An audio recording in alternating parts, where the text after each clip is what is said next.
There are a lot of religions out there who say you cannot challenge our holy book. But the Bible's completely different. It invites people to test it. Our origins matter a lot in exploring this question of what is true and what is not. Because if our universe is created, it means there must be a creator, and that changes the whole game. Truth is highly sought after in these days of information, misinformation and propaganda. But how do we know that what we believe is in fact the truth? Mark, you've been speaking internationally for over 3 decades on the topic of origins, and your videos are receiving almost 10 million views now on social media. With all the misinformation out there in our world, how do we know what is truth? It's a very good question, Jess, because as you say, there's so much out there that seeks to mislead and to deceive. We've all heard of the get-rich-quick schemes that seem to be there, and propaganda, particularly in times of war. So there are a number of ways that we come to the point of believing things as being true. For instance, the way we're raised in our families, our community, might have certain sets of beliefs depending on where we're born and the culture in which we live. We tend to believe things as children that our parents tell us as being true. But the thing is, our parents and our communities might actually be deceived in some way. So we still need a way that is separate from us to be able to test whether what we actually believe is true. It reminds me of my students sometimes in the classroom. They will start to realise for the first time as they share their opinions and thoughts that they've been taught with their peers, and their peers disagree with them, and just seeing them realise, oh, hang on, not everyone believes the same as what I've been taught growing up.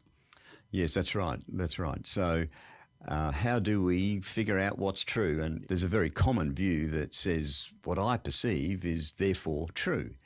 And you might have some other truth from what I've got. So we've each got our own truth.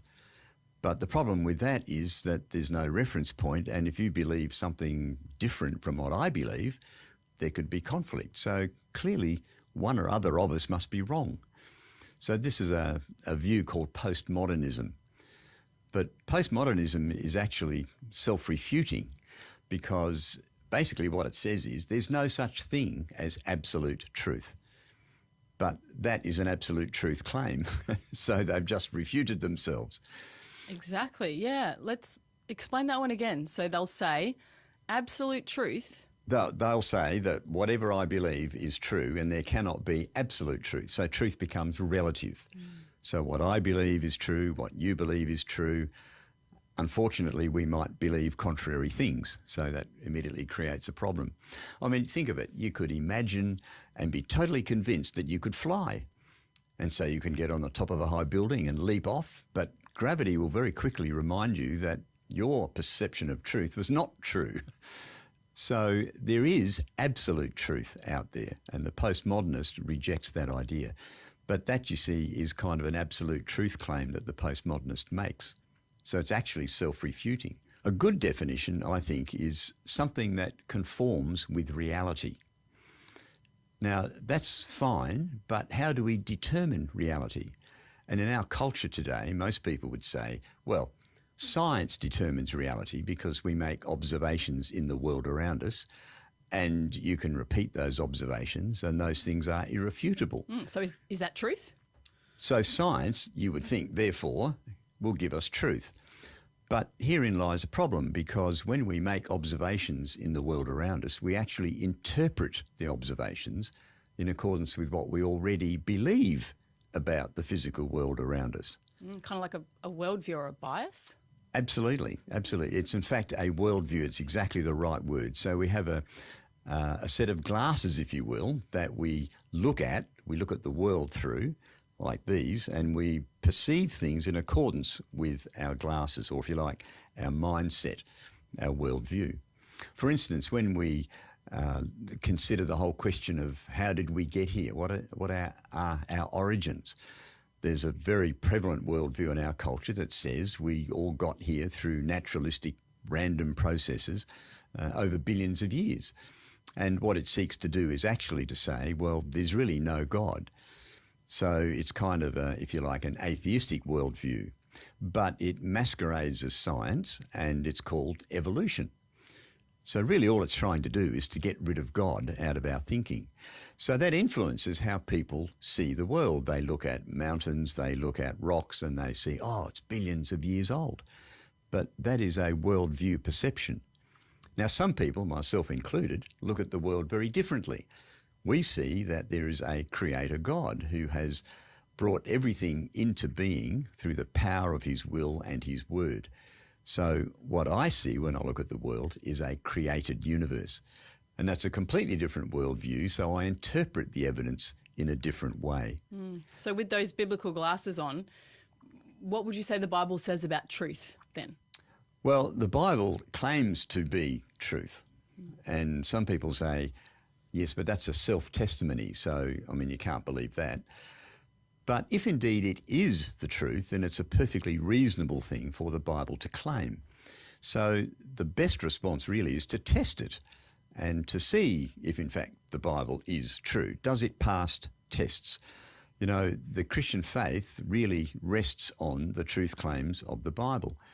So if the Bible can be shown to be wrong, then in fact the whole fabric of the Christian faith is really torn to shreds. So what's interesting too is that the Bible actually invites people to test it. In the Old Testament it says, taste and see that the Lord is good. And then in the New Testament it says, test all things, hold on to that which is good. So the Bible invites us to examine the truth claims that it makes. It's really interesting. I don't think a lot of people would know that the Bible is actually telling us to test it. I think you're right, because there are a lot of religions out there who say you cannot challenge our holy book. In fact, to do so would be considered apostasy. Yes, in some cases punishable by death. But the Bible's completely different. It invites people. You see, when we're operating in the realm of truth, we have nothing to fear, because truth is like light. It shines light into a situation, and if there's no darkness there, there's nothing to fear. It's when we have lies that we have the possibility of things that will harm us in some way, deceptions, things that we can be badly misled on, and so on. So let's go back to this idea of, you mentioned science and truth. I've heard many people say that science determines truth, but you've talked about not necessarily. Can you explain that for us in a bit more detail? Sure. I think a good way of thinking of it is that science can only uncertainly approach absolute truth, but it can reveal absolute error. Now, you might be thinking, now, hang on a minute, scientists can make observations of things, and that's true. Some other scientists can repeat it, and all of that is true. But for instance, let me give you an example. Back in the middle 1800s, scientists observed that the orbit of Mercury had curious, unpredictable characteristics. The point of closest approach to the sun seemed to be actually moving, as though the whole of Mercury's orbit was rotating slowly. And when you applied the conventional laws of motion, the Newtonian physics, as was understood then in the middle 1800s, it didn't predict such behaviour. And so people postulated maybe there's some hidden planet somewhere, or some form of effectively dark matter, if you will, that was influencing Mercury's orbit. And then in the early 1900s, around 1915, Einstein published his theory of general relativity. And suddenly it exactly explained the anomalous behaviour of Mercury's orbit. So with more discovery, more truth was found. So if we'd stopped at Newtonian physics, then we would not have had all of the truth. So maybe we don't have all of the truth either with Einsteinian physics. Maybe there's something yet to be discovered.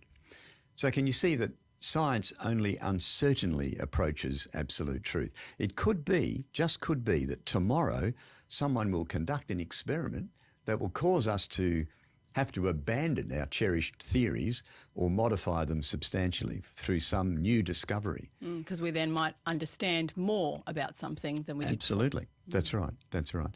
Now, on the other side, science can in fact reveal absolute error. For instance, I could make a claim that water boils at 90 degrees centigrade at 1 atmosphere pressure. You could conduct an experiment and you discover it boils at 100 degrees centigrade. So you could say, Mark, that's wrong. So you've revealed an absolute error. I'm wrong. It boils at 100 degrees. So science is capable of revealing error, but it only uncertainly approaches truth. So we can't really determine truth solely by science, particularly when it comes to dealing with things in the past. So when we start to discuss origins, whether we came about through random processes, the evolutionary story, or whether the universe was created, science only makes observations in the present. So we can't actually observe the past because we don't have the past. I don't have a time machine. I can't go back. No, that's right. We can't go back and see what happened, particularly in relationship to origins. Another aspect of this is that scientific statements need to be falsifiable. So, for instance, I could say to you, as I did before, water boils at 90 degrees centigrade at 1 atmosphere pressure. Now, that is actually a scientific statement because it can be tested. That happens to be wrong, but it's a testable statement. But if I were to say to you, dinosaurs evolved into birds 300 million years ago, well, that's actually not a scientific statement because it can't be tested, but it's a statement of belief about things in the past. So can you see how a scientist's belief system influences how he interprets the data?